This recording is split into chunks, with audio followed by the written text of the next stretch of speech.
бүгдээрээ сайн байцгаана уу? Матай 8 дугаар бүлгээр иргэн уулзаж байгаадаа та нартай баяртай байна. За 8 дугаар бүлгээ бас 6 дугаар бүлгээ яаж хийсэн шиг дөрөв хувааж хийсэн байгаа.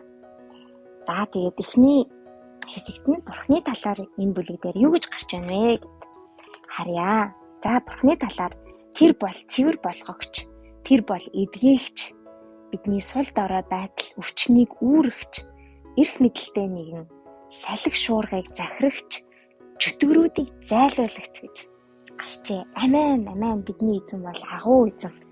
За хүмүүсийн талаар энэ бүлэг дээр бурхны хүслийг эрен хайгчийн талаар, агуу итгэлтэй нэгний талаар, сэтгэл хөдлөлөөр яригч, хагас зүрх сэтгэлээр дагагч, итгэлгүй дагалдагчид, сохорсон хүмүүсийн талаар ингэж гарчээ. За энэ бүлгээс надад хэлж байгаа эзний үг нь юу байваа?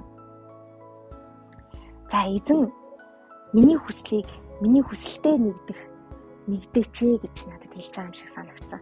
Яг тэр миний хүсэл эзний хүсэлтэй нэгдэх тэр мөчд үнэхээр гайхамшиг болдог гэдгийг эзэн надад яг энэ бүлгээр дамжуулан ярьсан байгаа. За хоёрт нь эзэн намайг хизээч цэвэршүүлэх хүсэлтэй байдаг гэдгийг бас эндээс олж харсан те. Энд дээр нөгөө нэг уйман өвчтэй хүн ирээд Есүсээс гуйдаг те. Та хэрэг хүсвэл намайг та эдгэж чадна шүү дээ гэж хэлэхэд би хүсэж байна гэж Есүс хэлж байгаа. Энэ хэсэг үнэхээр гой сэтгэл хөдлөн байсан.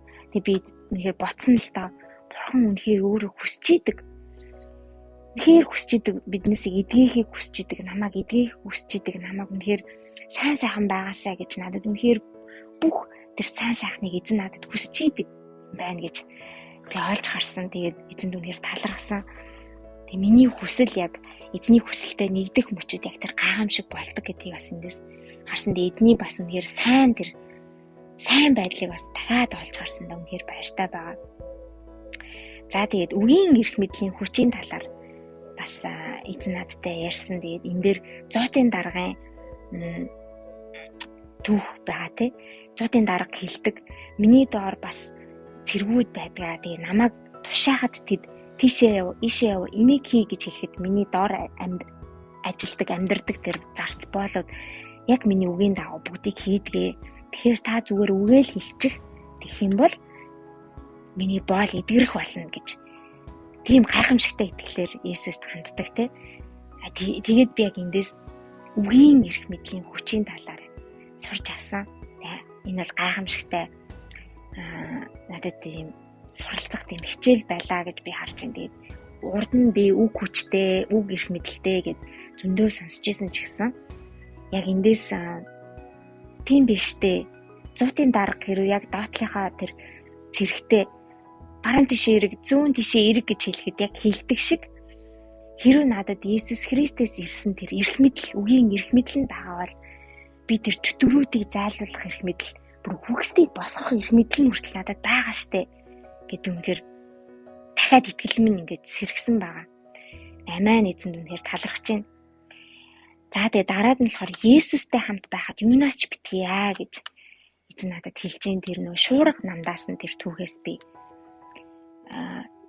яг энэ хичээлийг бас сурж авлаа. Яа тэгэхээр дагалдагч нар нь сандарсан те. Тэгээд та ингээд шуурга болж хаад яаж унтаад байна гэд дуудсан. Тэгээд хэлж дээ Есүс надтай алхаж байгаа бол, надтай амьдарч байгаа бол юунаас ч битгийа гэж итгэлтэй бай гэж хэлж байгаа юм шиг санагцсан. За тэгээд сүүлийн тэр ойлголт болохоор итгэлгүй байдал санаа зовлтыг авчирнаа гэж. Тэр итгэлгүй байх юм бол яг санаа зовлтоор дүүрдэг. Тэгээд санаа зовлоо гэд та нар өөрийнхөө өндрийг те нэг тоогоор өндөр болгож чадах уу гэд хэлсэн байдаг те. Санаа зовлоо гэд та нар юу хийж чадах юм бэ? Харин санаа зовлтоо надад авчир. Та нар тэр үүрж байгаа хүнд авч байгаа надад авчир. Харин би та нарт хөнгөн буулгыг өгье гэд эзэн хэлсэн байсан. Тэгэхээр итгэлгүй байдал нь санаа зовлтыг авчирдаг. Бас итгэлгүй байдал нь бурханд таалагддаггүй гэд бас Библиэлд байдаг.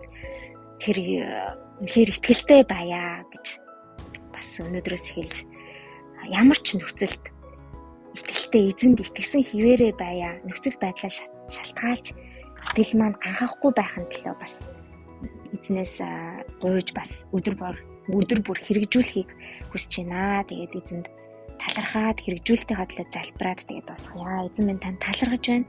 Тэгээд таны хүслийг эрен хайдаг. Миний хүсэл таны хүслийнхтэй нэг байдаг байхын төлөө үнэхээр танаас гуйж байна. Тэгээд таны үгийн хүчийн төлөө бас таньдаа үнэхээр талархаж байна. Та энэ эрх мэдлийг бас итгэж бидэнд өөрийн огт хөгүүдтэй өгсөнд үнэхээр танд талархаж байна.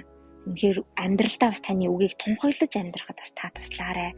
Тэгээд танд итгэх итгэл минь бас өдөр бүр тэр нотсон гал шиг бас байхад эзэн минь итгэлийг минь та үнэхээр үрдэж өгөөрэй гэж гуйн залбирч байна. Та яагаад гэвэл итгэлийг бүтээх чинь та билээ эзэн минь. Итгэлийн зохиогч чинь та гэж тэр Библиэлд бичсэн байдаг. Тэгээд итгэлгүй байгаа бол надаас итгэлийг гуйгаарай гэж хэлсэн. Тэгээд танаас үнэхээр гуйж ийн эзэн. Тийм бол итгэлтэй байвал айц дотор биш, санаа зовол дотор биш амьдрах болох учраас үнэхээр танаас итгэлийг гуйж ийн эзэн. Тэгэхээр тэгээд 8 дугаар бүлгээс өгсөн энэ гайхалтай үгсүүдийн энэ ойлголтуудынхаа төлөө тань талархаж байна. Сонсож байгаа бас хүмүүсийг минь үнэхээр та тэдний минь оюун бодол зүрх сэтгэл сүнсийг энэ үгсээр өрөөх болтугай эзэн минь, та дүүргэх болтугай, та бас ойлголтуудыг улам илүү задлан ойлгох болтугай гэж өрөөгөөд тусгая. Есүс Христийн нэрээр амен, амен, амен. За тэгээ та нартайгаа дараагийн бүлгээрээ уулзтлаа. Түр баяртай.